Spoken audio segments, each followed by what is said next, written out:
hands and feet. Oh, he did? He washed his hands of you? No, no, I washed it. I washed his hands and feet. Oh, I you was the one washed who his washed. hands and feet. Okay, so then what Yeah. else? Then like it time skipped to the day of judgment, and the father said, I accept you even though you have a wicked heart. Okay, so in the dream, you washed his hands and feet, and you heard the Father tell you, accept you though you have a wicked heart? Yeah, I don't understand the Oh, wicked I know part. what that means. I understand that perfectly. But when did you have this dream? After after I started reading the Bible, How long ago? like last week. Okay, so by reading the Bible, you had a dream. Now, the Yes. dream washing his hands and feet means that you're called to serve him. That's what servants do. Servants wash the feet of the master, but you're also washing hands. So he's called you to be his servant. And the Lord is saying, if you serve the Lord, you will be forgiven for the wickedness of your heart, because that's what happens when you come to Christ. He changes you, he cleanses you, he gives you a new heart. See, the siren's going off. That means day of judgment. You're about to get judged. Oh, I'm sorry Okay? about that. Understand the implication. Washing his hands means you're serving him. Like in John 13, Jesus washed the feet of his disciples because that's the role of the servant. So the Lord was calling you to be his servant, to slave for him. That's why on the day of judgment, if you serve Jesus, the Father will have forgiven you for your wickedness because you serve his Son. Wow. That's the meaning of the dream. So this is what the Lord is telling you. You be my servant, you serve me and do what I tell you. Then on the day of judgment, you'll be spared from wrath because your wickedness will have been removed in Christ. You'll be forgiven. Right? I don't know if you can still hear me. Are you there? He's here, but I don't know if we lost him. Hello, hello. Yeah, are you there? So you Yeah, understood it? yeah, I understood. No, you were asking me about Ham being naked. I don't know. Noah being naked. No, I still like it when you said Ham, bro, because I don't know something about you and Ham. Are you ready? All right, all right. Okay, let's read. Genesis 9, we're going to start at verse 20. Then Mhm. Noah began to be a man of the land and planted a vineyard. And he drank of the wine and became drunk and uncovered himself inside his tent. Now, someone will say, well, why did Noah get drunk? Well, guys, this is after the flood. And now things have changed. The atmosphere has changed. Things have changed, are not the same. A worldwide flood has now changed the atmosphere of the earth, and the conditions are now different than what before the flood. So as Noah is planting a vineyard, he's learning as he goes along that when you have now fruit of the vine and it's fermented, it can get you drunk. So he's learning. And so now he learned the hard way. I better be careful drinking the fruit of the vine and allowing it to ferment because it's going to get me drunk. Okay, everyone got it? Everyone got it, right? You got it now? So far? Lee, I got to hear you do it before the rest. Yeah. Okay. Now, here's what he's referring to. Then Ham, Mhm. the father of Canaan, saw the nakedness of his father and told his two brothers outside. But Shem and Japheth took the garment and laid it upon both their shoulders and walked backward and covered the nakedness of their father. And their faces were turned backwards, so they did not see their father's nakedness. Then Noah woke from his wine, and he knew what his youngest son had done to him. So he said, cursed be Canaan, servant of servants. He shall be to his brothers. Now, here's the thing. Uh-huh. Is he cursing Canaan or is he prophesying? Is he telling? Is he prophesying in advance what will happen to Canaan? What will happen to Shem and Japheth? It's a prophecy. How do I know? Because he goes on to say, and he said, blessed be Yahweh, the God of Shem. Let Canaan be his servant. May God enlarge Japheth. Let him dwell in tents of Shem, and let Canaan be a servant. He's prophesying. This is what's going to happen. Canaan will be cursed, and he'll be enslaved by the sons of Shem. The Canaanites were conquered by the Israelites, the sons of Shem. Everyone got it? May God enlarge Japheth and let him dwell in tents of Shem, and let Canaan be a servant. So these are prophecies of what will happen to his grandson and his two sons. Canaan will be cursed and enslaved by Shem, where Japheth will be influenced and sharing the blessings of Shem. Right? Shem. Everyone got it? Did you get it, sir, before I move on? Yeah, I got it. The real question is, what does it mean that Ham exposed the nakedness of his father? All right. Ham exposed the nakedness of his father. Well, I'm going to explain that to you. Now, it's going to get a little controversial, but I want you to take it easy. Take it easy, okay? You take it easy? Yeah, take it easy. Now, the sons of Noah who went out of the ark were Shem and Ham and Japheth, and Ham was the father of Canaan. Ham was the father of Canaan. These three were the sons of Noah, and from these the whole earth was scattered abroad. Now, you can read this in one of two ways. You can read this as Ham had fathered Canaan when they came off the ark, or this is what we call a retrospective perspective, meaning when Ham did what he did, Canaan was not born yet. But the writer who's writing after the fact, is aware that later Ham will father Canaan. Everyone with me here? Let's go a little deep. Everyone with me there? Yeah, I'm following. Okay, there's two ways of reading it. That when they came out of the ark, Ham's wife gave birth to Canaan, so he's already alive.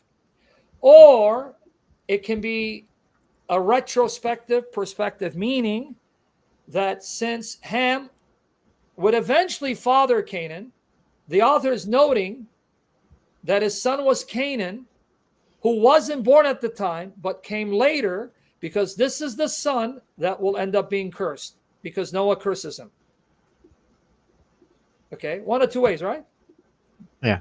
So now there are two ways of interpreting this. I'm just giving you two ways, guys. So listen carefully.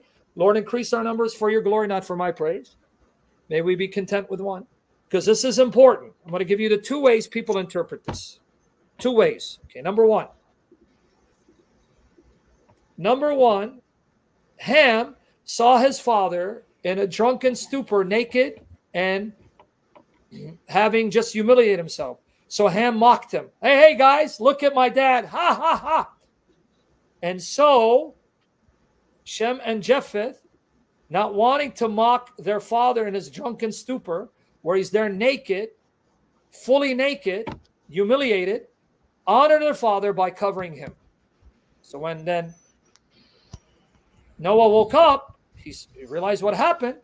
So he blesses Shem and Japheth, but he curses Canaan. But then the question is, why curse Canaan when Canaan didn't sin? Yeah, that's the question I have.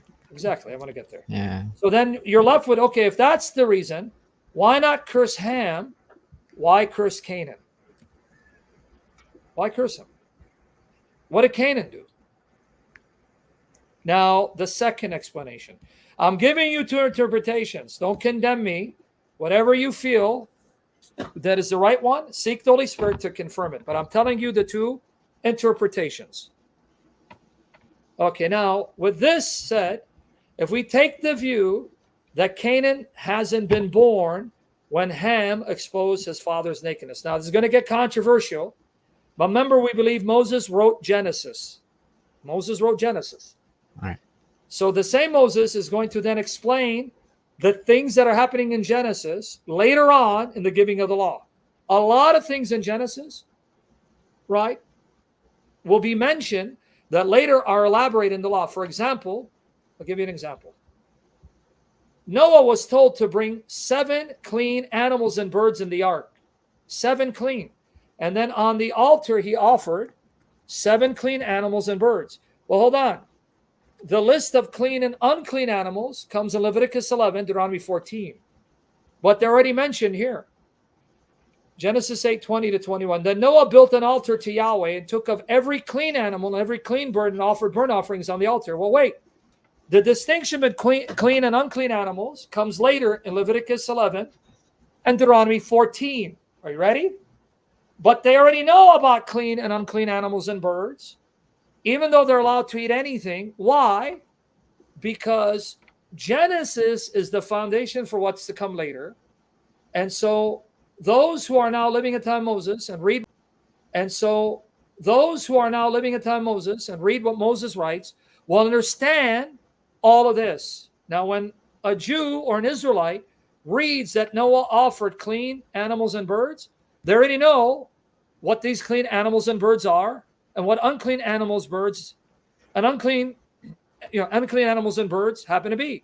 Oh, so he didn't offer swine. Oh, he didn't offer an eagle or a rat. These are unclean. And Noah already knew what burnt offerings were. Are you seeing the pattern here? You guys want me to go deep, right? You get it? You understand how deep it's getting? Yeah, it's really deep. The Old Testament is based on Genesis. Genesis is the foundation. A lot of things that Moses will then expound on later were already commands, facts, known long before Moses, known for centuries.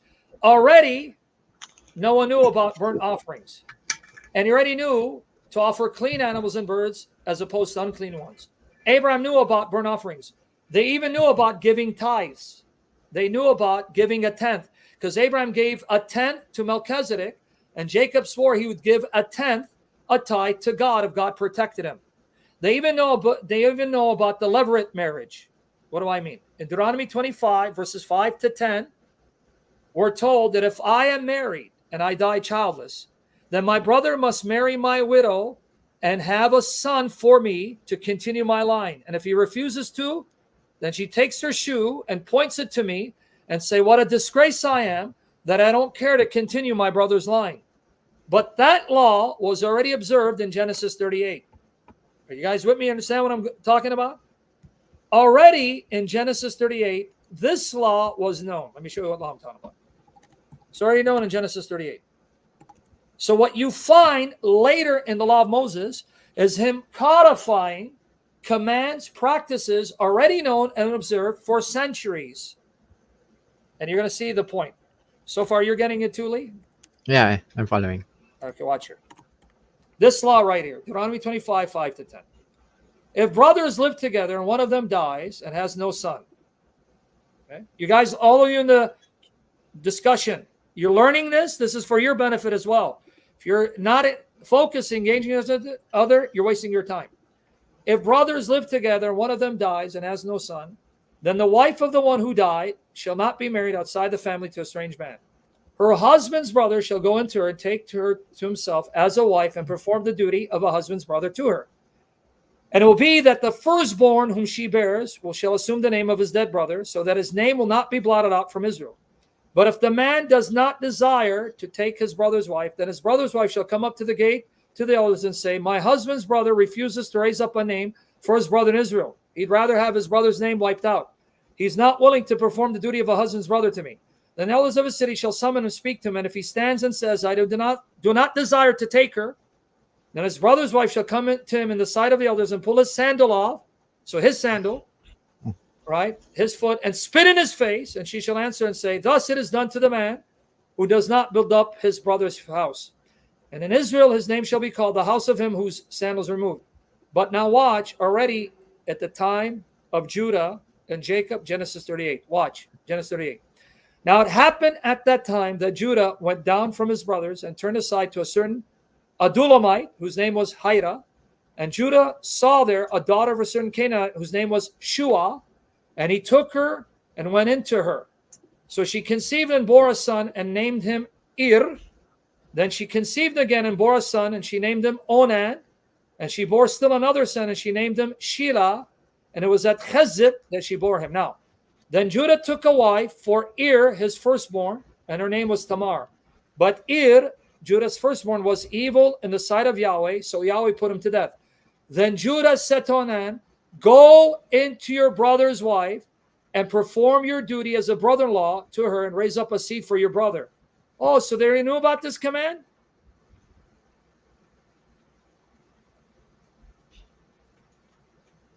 DJ, I want to challenge your whore mother for being a whore, for sleeping with the Shia, giving birth to a like you. for being a whore messenger of the Muslims, because you're a whore bastard. May they spit on you, and the Shia sire more bastards from your mother. Get the ladder, you scum lowlife, you coward punk. Anyway, for the rest of you, you see the rule? Everyone see the rules? Here? That Judah already knew about this command? You see that, Lee? Yeah, I see that. Deuteronomy 25, 5-10 says, if I die childless, then my brother has to have a child for me. If not, then he'll be humiliated and embarrassed because he's allowing my name to be wiped out. But Judah already knew this because he's saying to Onan, hey, your brother died. Go into his wife, sire a child for her. But now Onan was evil. And Onan knew that the seed would not be his. And it happened that when he went into his brother's wife, he wasted it on the ground in order not to give seed to his brother. In other words, he did coitus interruptus. He didn't want to get her pregnant. I don't want to have a child for my brother. So when God saw that, but what he did was displeasing in the sight of Yahweh, so he put him to death also. Then Judah said to his daughter-in-law Tamar, live as a widow in your father's house until my son Shelah grows up, because now it's his duty to sire a child. For he thought, I'm afraid lest he also die like his brother.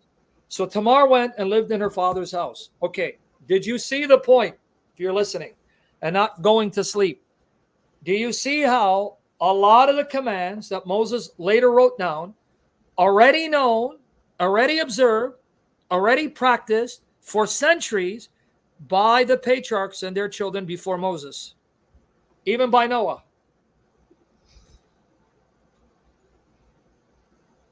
Even by Noah, right? Hold on, we got this guy here. Miguel, he needs attention. Miguel, you need attention, huh, brother? Here, Miguel. I think I got to send you out here, Miguel. Sorry, brother. So I don't know. You're acting up, brother. I hope you enjoy this. All right. So now, what's that got to do with Ham? You ready now? Yeah, I'm ready. What's that got to do with Ham? And shot, eat some turkey. It's healthier for you. Ready? Ready. Okay. So if we assume that Canaan is not born yet, but the writer, Moses, coming after the fact, said Ham eventually fathered Canaan. And now Noah and Ham, when they have this encounter, Canaan is not born yet, but Moses is still reminding you that Ham fathered Canaan because Canaan's important to the discussion. So now let's go with nakedness. Then Ham, the father Canaan, saw the nakedness of his father and told his two brothers outside. Shem and Japheth took the garment and laid it upon both their shoulders and walked backward and covered the nakedness of their father. And their faces were turned backward, so they did not see their father's nakedness. Now, Moses, who wrote this, let's see. These are two interpretations, guys. You take what you want, but don't condemn me for your sins. You ready? You ready, sir? Lee? Yeah, ready. Leviticus 18:8. Same Moses who wrote this, Genesis, then mentions the sins of the Canaanites. Leviticus 18, let me show you the entire chapter because I know how you guys are. You're skeptical. He says, when you go into the land of Canaan, don't do what the Canaanites do or what the Egyptians did. It's because of these sins, the Canaanites will be destroyed. Now, who are the Canaanites? What is done in the land of Canaan? Who are the Canaanites? Before the rapture, Lee. Who are the Canaanites, dude? The descendants of Ham. Yeah, but what sons? Ham has many sons. From what son? Canaan. Okay, so the Canaanites are the sons of Canaan, right? Right. So notice, centuries later, we have the Canaanites living in the land of Canaan, named after their father. The etiology, Canaan. So Canaan settled, and his descendants lived there, so it's the land of Canaan. They're the Canaanites. So now the Israelites, who are the sons of Shem, will dispossess them, just like Noah prophesied, right? Right. Right? Canaan be the servant of Shem, right? Right. And the Israelites are the sons of Shem, and they're now going to dispossess and ensnare the Canaanites. So the prophecy is being fulfilled. Right? Right. So the other interpretation would be it's like a prophecy. But why a prophecy that Canaan is cursed? You're going to get it there. Notice right. what the Canaanites would do. You shall not do according to what is done in the land of Egypt, where you live, nor are you to do according to what is done in the land of Canaan. So look at what the Canaanites are doing. Where I'm bringing you, you shall not walk in their statutes. You are to do my judgments and keep my statutes, to walk in them. I am Yahweh your God. So you shall keep my statutes and my judgments, which if a man does them, he shall live by them, and I'm Yahweh. Now notice Canaan's descendants, the kind of sins they commit, that God is saying, because of these sins, I'm going to punish them. None of you shall approach any blood relative of his to uncover nakedness. Okay, now there's that word, right? Right. I am Yahweh. So what does it mean to uncover someone's nakedness? You shall not uncover the nakedness of your father. Is that what Ham did? He did not uncover. I'm about to slap you right across the jaw. Does it have to say uncover? It says he saw his father's nakedness. Is that what he Oh, did? yeah. Oh, yeah, he saw. Man, I'm about to lay hands on you. Uncover means to expose it, to see it, right? Oh, yeah. I'm sorry. It's not my English is my second Yeah, language. So blame always sorry. someone else for your sins. So, but what did Ham do? He saw and he He's exposed his father's nakedness, right? right. But what is your father's nakedness? It's your mother's nakedness. You shall Says not uncover the nakedness of your father. That is the nakedness of your mother. She is your mother. You are not to uncover her nakedness. You shall not uncover the nakedness of your father's wife. It is your father's nakedness. To uncover your father's nakedness means to sleep with your stepmother or your mother. wow. Now, That's what is the punishment if you do that? Leviticus 20:11. If there's a man who lies with his father's wife, has sex, he has uncovered his father's nakedness. Both of them shall surely be put to death. Their blood guiltiness is upon them. Do you understand it? yeah. If we read